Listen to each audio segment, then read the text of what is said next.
Germany's BMW, American social media giants Facebook and Twitter, and Japan's Sony. What do they have in common? Singapore. These big international businesses have set up their regional headquarters here in the city-state. Singapore's mix of business-friendly policies and easy connections to the world make it an attractive place for many global companies.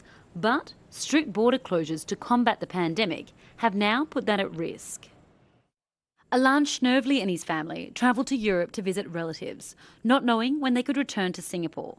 Although they can now come back, his wife Pavla says it's given them a wake-up call. There was a bit of divide in the treatment of the local residents and the expat community. We felt increasingly that the restrictions that were imposed on us were unfair. In an interview with the BBC, Singapore's Finance Minister Lawrence Wong acknowledged the strain on businesses. We understand the difficulties that companies face, but we also try our best to explain that these are temporary measures. Temporary or not, it may be a little too late for some. Alan and Pavla are planning on leaving. The talent drain is not something Singapore can afford, and it's being watched by the business community closely.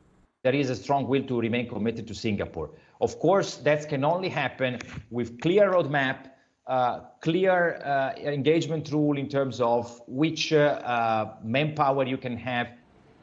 With travel curtailed and businesses moving to virtual meetings, there are questions over whether Singapore's role as a gateway to Asia will be as relevant in the long term. The pandemic and the restrictions on global travel has impacted us as a hub.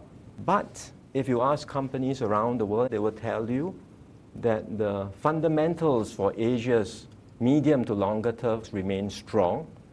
And to invest in Asia, they need physical presence.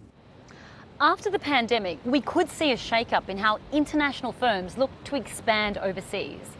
And Singapore could find itself a casualty and have to rethink how it courts these big corporations. Katie Silver, BBC News, Singapore.